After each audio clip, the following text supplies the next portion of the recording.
네, 6-1 발표 시작하도록 하겠습니다. 우선 선분 매개변수 방정식에 대한 일단 이 광선일 때는 저희 원래 전에는 어떻게 했었냐 하면은 이제 이렇게 이런 식으로 각 선분이 따로 상분마다 따로 이렇게 구하고 이 t는 이제 0보다 클 때 이제 앞으로 나아가는 형식 해가지고 방향 벡터와 시작점을 통해서 이렇게 구했었고요. 근데 이번에 저희가 할 것은 이제 광선이 아닌 이 끝과 끝이 존재하는 두 개의 끝점 P0와 P1을 통해서 이 선분을 매개병수 방정식으로 표현할 건데요.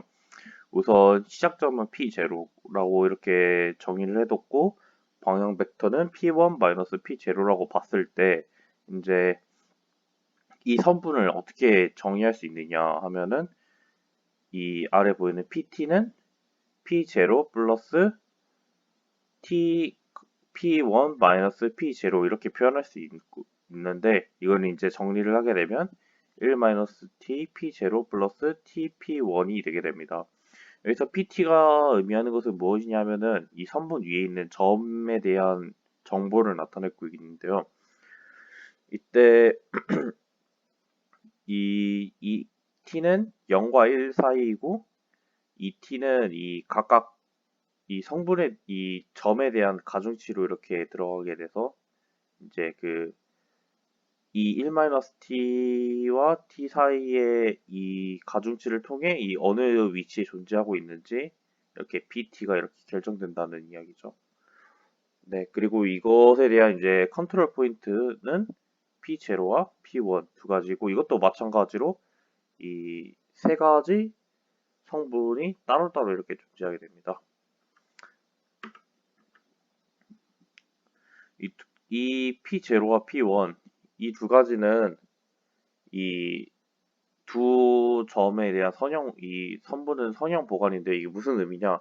아까 전에 말했던 거와 같이 이 t와 1-t로 이루어지는 가중치를 이렇게 나타내서 합으로 나타나서 정보가 드러나게 되는 그런 정보가 드러나게 된다는 의미입니다.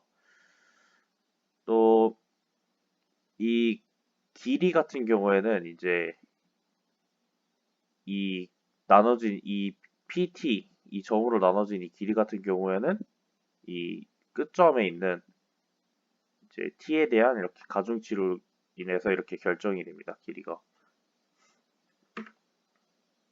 애니메이션을 보면 이런 식으로 t가 값이 바뀜에 따라서 이렇게 pt 점이 움직이면서 이렇게 움직이는 걸 볼 수가 있죠. 이런 식으로 해서 뭐 A 지점과 B 지점이 있을 때 그 한 점에서 한 점으로 부드럽게 움직여야 할 때 이 PT는 1-T P0 플러스 T P1 이 식을 이용해서 이렇게 부드럽게 움직이는 것을 이렇게 애니메이션처럼 표현할 수 있겠죠. 자, 이게 이것을 저희는 이제 이 식이 1차식이 나오니까 1차 매개병수 방정식이라 그러는데 보면 2차 베지어 곡선이라고 2차식은 어떻게 나타내냐 이 2차 매개병수 방정식을 어떻게 나타내냐를 이번에 보게 될 건데요. 이 선형 보관을 여기서 재기적으로 반복한다고 무슨 뜻이냐면 이 선형 보관을 한 번 했던 걸 또 하게 된다는 소리입니다. 그래서 2차니까 선형 보관을 재기적으로 두 번을 반복하게 될 건데요. 먼저 여기 그림에서 보시는 바와 같이 P0와 P1을 한 번 선형 보관을 해줍니다. 그래서 나온 게 여기 보이는 P0-1이 나오게 되는데요. 그리고 또 P1과 P2를 다시 선형 보강을 해주면은 여기서 P1-1이 나오게 됩니다. 그럼 이제 P0-1과 P1-1을 다시 선형 보강을 여기서 해주는 거예요. 이렇게 해서 점 PT를 구하게 됩니다. 이런 식으로 구하게 되면 이렇게 부드러운 곡선을 그릴 수가 있는데요.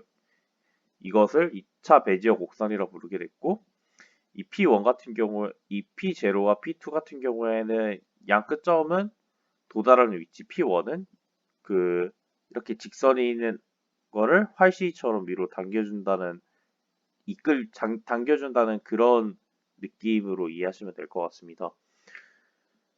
이제 이 2차 배지의 곡선 같은 경우에는 당연하게도 P0와 P1, P2가 있기 때문에 컨트롤 포인트가 3개가 되겠죠.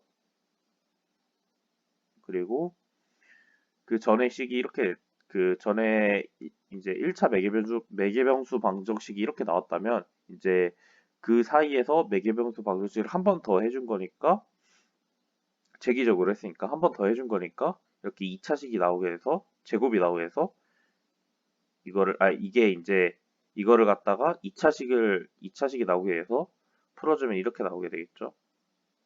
제곱을 해주면 한 번 더 하니까. 그래서 움직이면 이렇게 부드러운 곡선을 그리게 됩니다. 네, 이제는 2차 했으니까 이제 3차 배지의 곡선에 대해서도 알아볼 건데요. 3차 배지의 곡선 같은 경우에는 우선 3차니까 컨트롤 포인트는 4개가 있겠고요.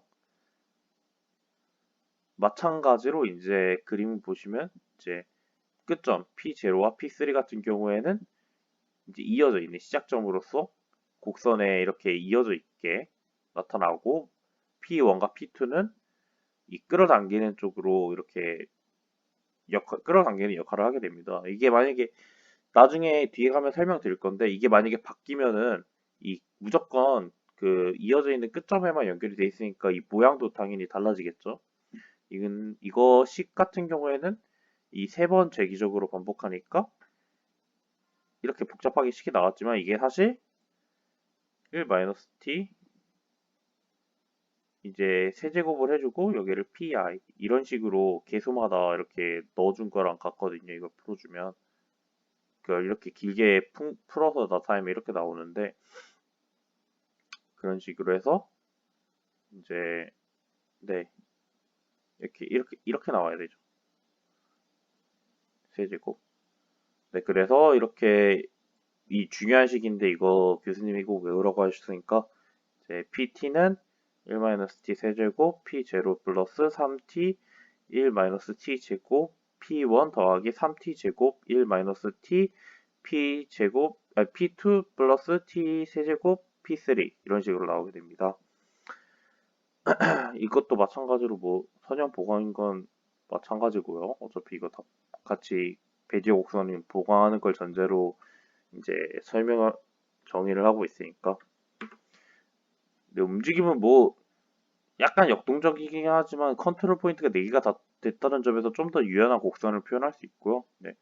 2차 배지어 곡선과 비슷하게 움직입니다. 네, 이제 4차 배지어 곡선이라는데 사실상 여기서부터는 n차 배지어 곡선을 설명하도록 하겠습니다. 이 배지어 곡선이 이제 선형 보강을 재기적으로 하기 때문에 이게 재기적인 횟수에 따라서 n차 배지어 곡선으로 여러 가지 컨트롤 포인트를 정해서 이렇게 나타낼 수 있는데요. 여기서는 4차 배지어 곡선이니까 5개의 컨트롤 포인트, 뭐 5차면 6개, 6차면 7개 막 이렇게 필요를 하겠죠. 여기에서 선형 보강을 통해서 똑같이 곡선을 나타내는 그런 형식을 나타내고 있고요.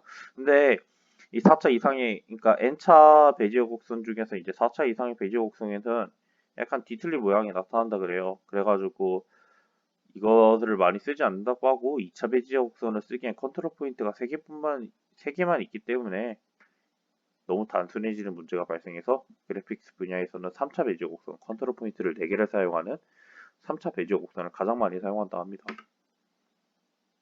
네, 움직임은 뭐 이렇게 움직이고요. 이제 번스타인 다방식에 대해서 알아볼 건데요.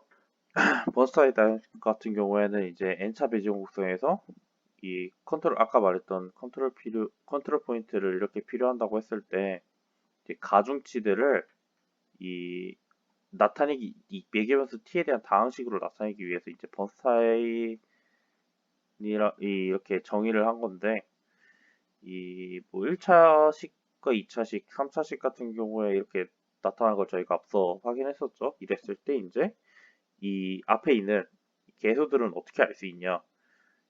그거를 이런 형식으로 나타내게 된 것입니다. 보시면은 이 가로가 뭐냐 하면 이건 조합을 나타내는 건데요.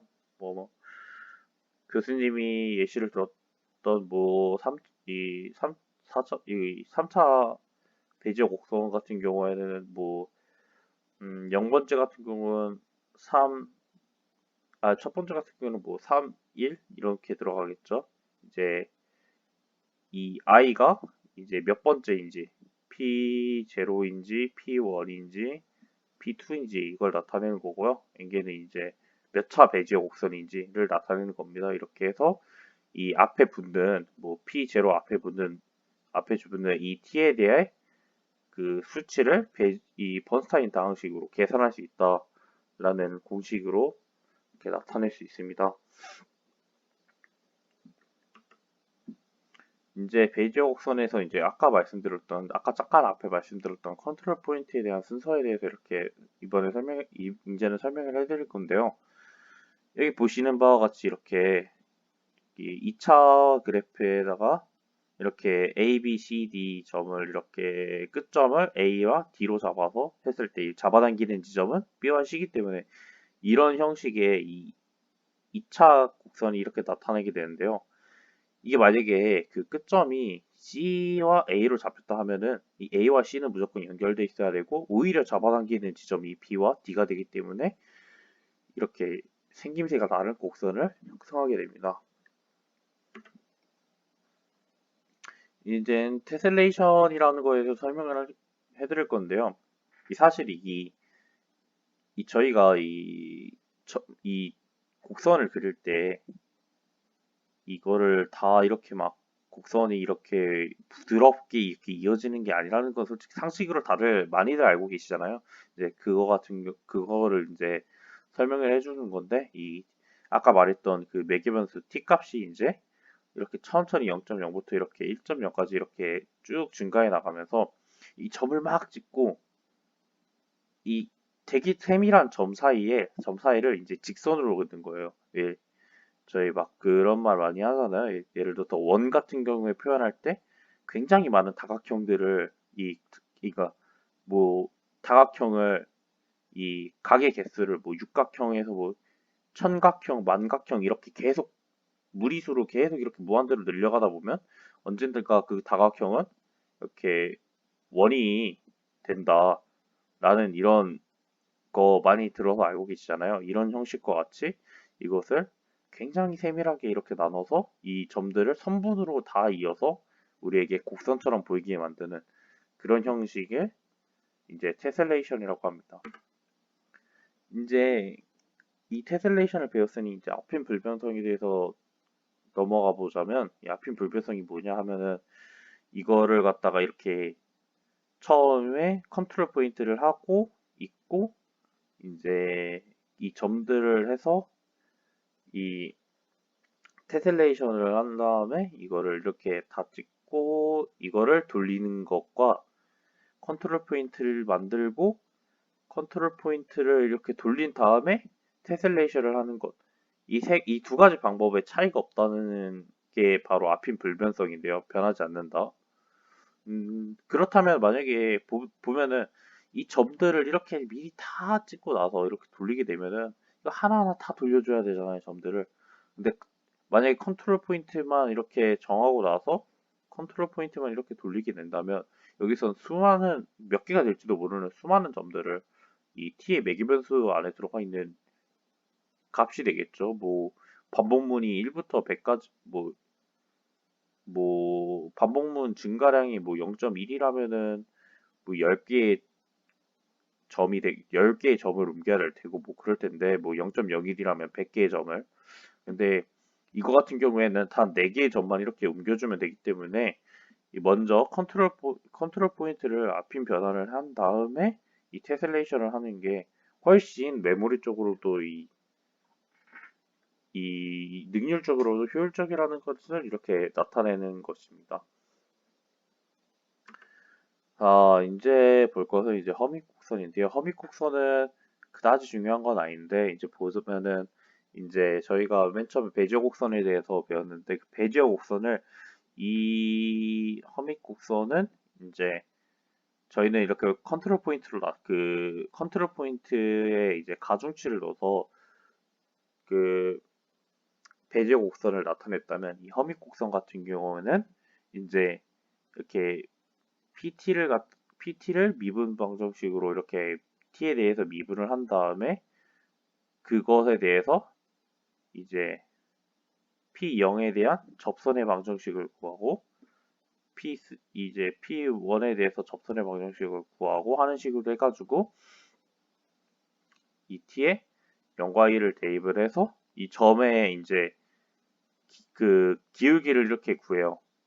이 선의 기울기를 구한 다음에 이제 이 접선의 방정식을 이제 접선 벡터를 구한 다음에 이 접선 벡터와 이 끝점들로 이렇게 표현하는 것을 말하고, 사실 이게 배제 곡선과 동일하긴 한데 약간 다르게 표현한 거라고 보시면 됩니다. 뭐 식 같은 경우에는 보시면은 이렇게 이 P1이 이렇게 P0와 접선의 방정식, 그리고 P2가 P3와 P3에 대한 접선의 방정식으로 대체해서 식을 정리한 걸 볼 수 있죠. 네, 그냥 다르게 나타내는 표현이라고 보시면 됩니다. 근데 이게 캐멀롬 스플라인이라는 건데, 이제 스플라인이 뭐냐 하면은 이제 허밋 곡선이 이렇게 있을 때 이거를 이어붙인 거를 이 스플라인이라고 해요. 근데 여기서 이제 캐멀룸 스플라인이라는 건 이제 보시면 이 Q1에 대한 이제 벡터, 이 접선의 방정식과 Q3에 대한 접선의 방정식이 이렇게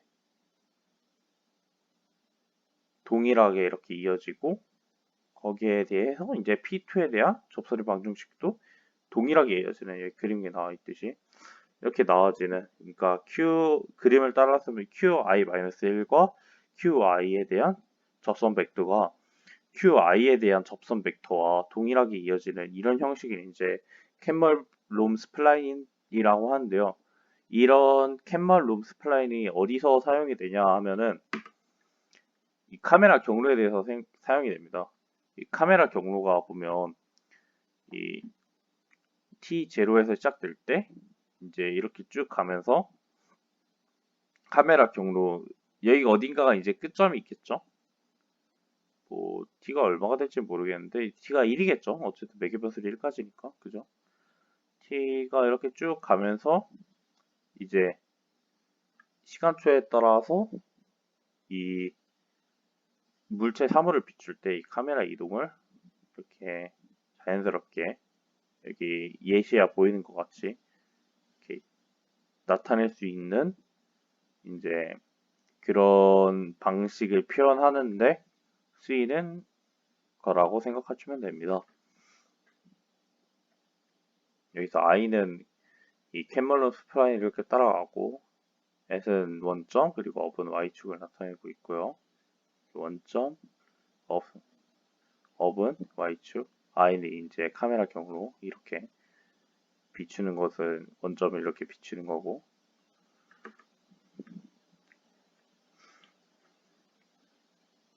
뭐 마찬가지로 뭐 주전자 경로에 대해 그냥 이렇게 이 예시 그림이 이렇게 나와 있고요.